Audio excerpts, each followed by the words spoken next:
Okay, final section, I promise, to 14.2, and then we can move on to two smaller sections to finish off chapter 14. So we talked about reduction potential. Reduction potential is that ability of the OA to gain electrons. We measure it in voltage, which is a unit of work and energy. And the stronger the OA, the greater its ability to just kind of take those electrons and steal them from your RA.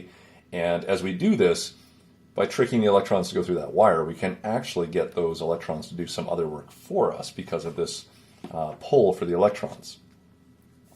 Now your cathode will, of course, pull electrons to itself. The SRA will give them up in the anode half cell.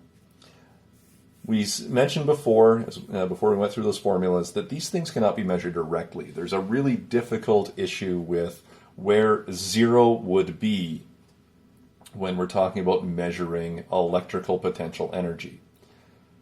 Gravity, this was pretty easy. Ground or floor or tabletop were easy to define 0 points, and we just measured our heights and therefore our energy differences from there. We lose this with electricity and electrochemistry, so we needed an arbitrary thing. And we just picked hydrogen. Awesome, fine, great. Hydrogen's nice and easy.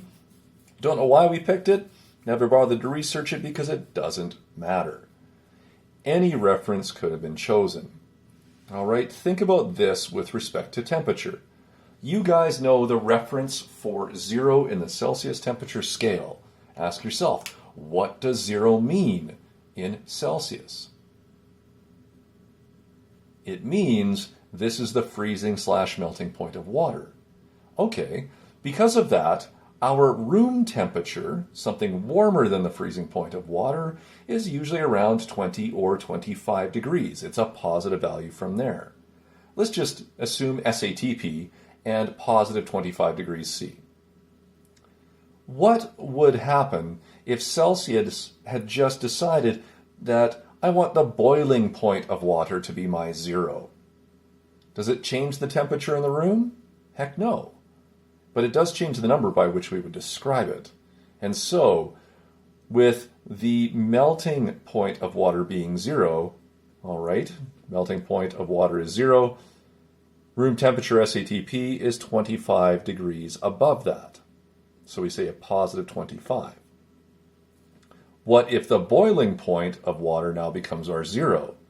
All right, well, room temperature is now 75 degrees below that, or negative 75. Doesn't sound so balmy or comfortable anymore, but that's just because you're used to melting point is 0. So all of the numbers on your data table are compared to hydrogen. It's really just a height table. So let's try this quick little practice here. All right, I have the copper reduction half reaction. According to my table with a hydrogen reference, there's hydrogen, and you can see that copper is 0.34 volts above that. So positive 0.34 volts. All right, that's just using your typical normal 0 of hydrogen that you guys are getting used to. Take a look at zinc. There's zinc down here. Zinc, when we look at it, is 0.76 volts below hydrogen. So we say negative 0.76. Okay, if we wanted to figure out the net cell potential, reduction plus your sign-flipped oxidation would give you positive 1.10 volts for your cell. All right, we've seen that one before in a previous couple examples, actually, and we just see it here again. But what if we got all weird and we chose nickel as our new 0? What would the two references now be? Okay, well, first of all, we have to find nickel. There it is. Nickel is 0.26 below hydrogen. But what we're asking is what copper would be if this was now the new 0. All right, it's really just a height difference. Okay, if copper is 0.34 above hydrogen, it's even further above nickel. All right, it would be positive 0.6 if the 0 was dropped down to here.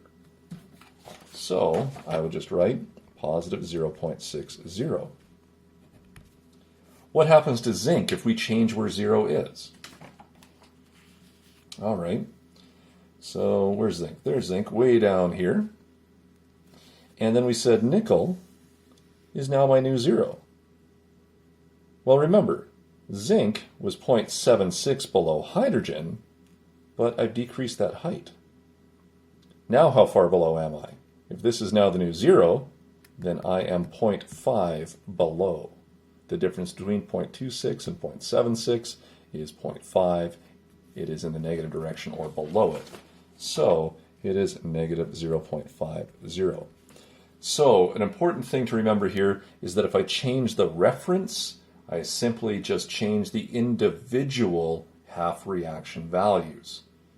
Now, if there was a diploma here, I would tell you guys to laugh when they ask you this, but they might change the reference and ask you the net cell potential.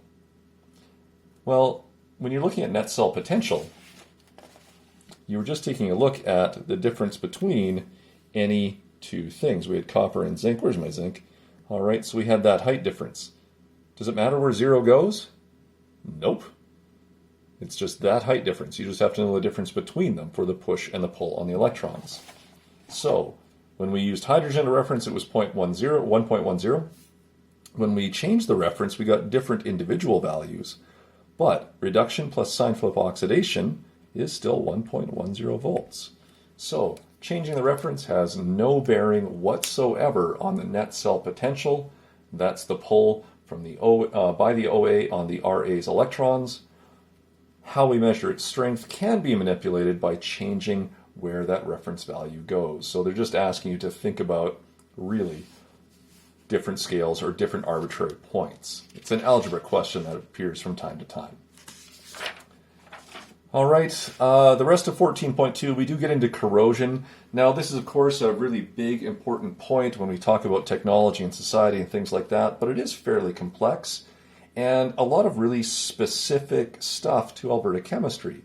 When you guys go on to university, yes, you may talk about corrosion, and I think we agree you guys can learn it there. All right, we've spent enough time on the voltaic cell and the spontaneous reaction and calculating its voltage. That's been the big important takeaway. So yeah, go ahead, read through corrosion, pretty neat, but you can ignore that for any sort of quiz and test questions. Preventing corrosion, another related topic. All right, really the big thing is keep it dry. That's how you prevent corrosion. All right, so there's certain things that you guys can do and look at with that, but again, we're not going to get into it. All right, again, keeping it dry, making it of different materials. There you go. So most of that stuff is gone. It's there for your interest's sake. If you want to get into it, awesome, but we decided we would take out that chunk of definitions for you and just focus on voltaic cell construction, voltaic cell notation and drawing, voltaic cell labeling, and the calculation of cell potentials. You might want to take a look just through page 637 for some questions. There will be some questions there on changing the reference that you'll want to look at. Okay, but that takes you guys through 14.2. All right, 14.3 and 14.4. Not a lot to go with those ones. Those will be fairly direct and easy, I think. And you guys can expect those to appear on YouTube here in the next day or so. I'll try and get it all up for you guys here in the next little while. All right, good luck with that. And don't forget our meeting coming up this Wednesday in the afternoon if you guys are having any questions with this. All right, take care, guys. Good luck with it, and try those examples.